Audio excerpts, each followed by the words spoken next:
नमस्कार दोस्तों, आज मैं आपसे कुछ मेन मुद्दों पे बात करना चाहता हूँ। लोग कहते हैं कि कांग्रेस ने 70 साल में बहुत कुछ किया था। हाँ, किया था। मैं उन पे आपका ध्यान दिलवाना चाहता हूँ। पहला, कोयला घोटाला, जो कि 1,86,00,000 करोड़ रुपए का था। दूसरा था सिंचाई घोटाला, जो लगभग 70,000 करोड़ का था। और 2G घोटाला, कॉमनवेल्थ घोटाला, और अगस्ता वेस्टलैंड, टाटा ट्रक घोटाला, बोफर्स घोटाला, सत्यम घोटाला, ट्रक घोटाला, आदर्श घोटाला, और ऐसे बहुत से घोटाले रहे हैं जिनका रिकॉर्ड सरकारी आंकड़ों में शायद ही हमें ना मिले।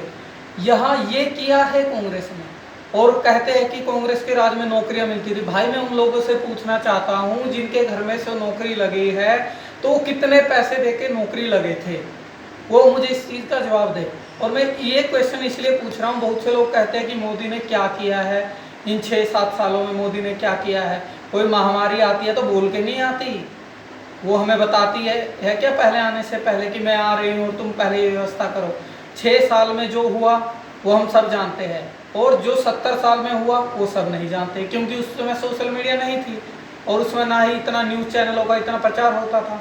आज क्योंकि छोटी छोटी बातें हमारे सामने आ जाती है, इसलिए हम जानते हैं। और रही बात करप्शन, यदि कोई पुलिस वाला 7 लाख रुपए देके पुलिस की नौकरी ले रहा है तो सीधी सी बात है वो करप्ट होगा, क्योंकि उसे वो 7 लाख किसी कर्जे से लिए थे, किसी से कहीं से लिए थे, तो वो भी उतारना है, तो करप्शन करेगा तो वो रिश्वत लेगा। और इसी से हमारा छोटे एक कर्मचारी से लेकर एक पीएन से लेकर बड़े अधिकारी तक करप्शन में क्यों डूबे हुए, यही कारण है।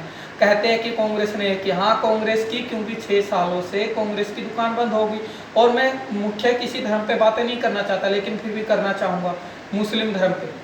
ये कहते हैं कि मोदी ये है, मोदी, अरे मोदी ही तो है जो तुम्हें 2 साल से बैठ के खिला रहा है। नहीं, काम कहाँ था, वो खिला भी तो तुम्हें रहा है ना। तुम तो 10-10 बच्चे पैदा करके छोड़ देते हो, उनका पालन पोषण कौन कर रहा है? मोदी ही तो कर रहा है ना। और रही बात हमारे दलित भाइयों की, मैं भी दलित हूँ, मैं भी एमए पास हूँ, इंग्लिश से मैंने एमए की हुई है। मैं नहीं कहता मैं बेरोजगार हूँ, क्यों नहीं कहता? क्योंकि यदि मेरे में योग्यता है तो मैं एग्जाम को क्लियर करूँगा और मैं नौकरी प्राप्त करूँगा। मेरे हरियाणा में, मैं बेसिकली हरियाणा से बिलोंग करता हूँ, मेरे हरियाणा में पिछले वर्ष 2 या 3 वर्षों में काफ़ी नौकरियाँ लगे बच्चे। मैं एक भी बच्चे ने एक ही पैसा किसी को दिया हो तो आप उन बच्चों से जाके पूछ सकते हो। लेकिन जब कांग्रेस राज था तो क्या होता था, 3 लाख लगेंगे भाई, 4 लाख लगेंगे, अब वो नहीं लगते। आपकी योग्यता ही आपको आगे बढ़ाएगी। रही बात और चीज़ों की, हम इस समय एकजुटता के साथ हमें कोरोना से लड़ना है, और हमें कोरोना के बारे में ही ज़्यादा से ज़्यादा बातें करनी चाहिए, लोगों को जागरूक करना चाहिए, लोगों को वैक्सीनेशन के लिए जागरूक करना चाहिए। आज वैक्सीन के मामले में केंद्र सरकार राज्य सरकारों के बीच में, जब केंद्र सरकार अपने हाथ में चीज़ें लगती है तो राज्य सरकारों का आरोप होता है कि ये हमें आज़ादी नहीं दे रही, ये हमारे बीच में टांगे अड़ा रही है। अब जब राज्य सरकार को ये चीज़ें दे दी गई तो तब भी राज्य सरकार कह रही है कि तो केंद्र सरकार का काम था।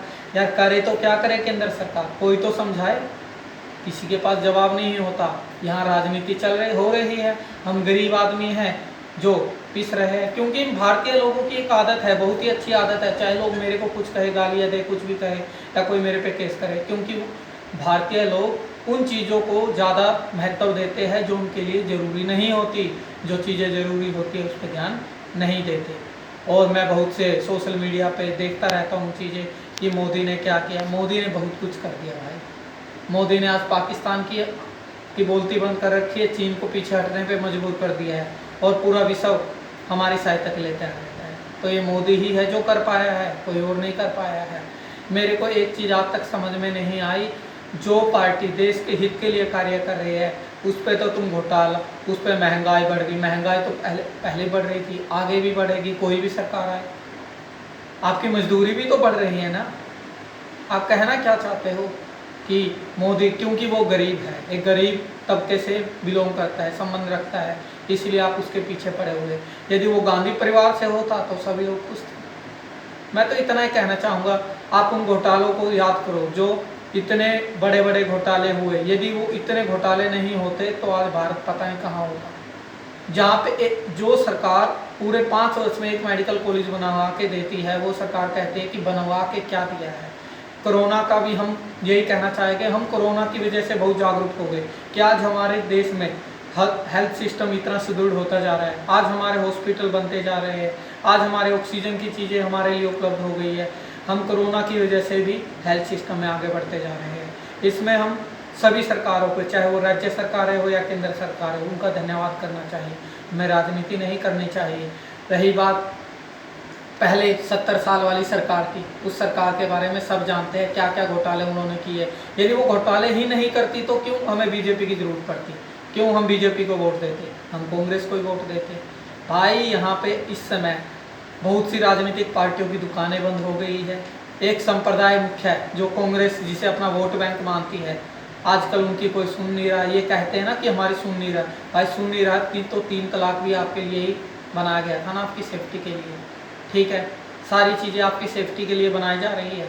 जो हिंदुओं को मिलता है वो तुम लोगों को मिल रहा है। ये मत बोलो कि हमें नहीं मिल रहा है और तुम लोग फिर भी मोदी को गाली देते हो। ये तुम्हारा सौभाग्य है कि तुम्हें मोदी जैसा प्रधानमंत्री मिला। धन्यवाद।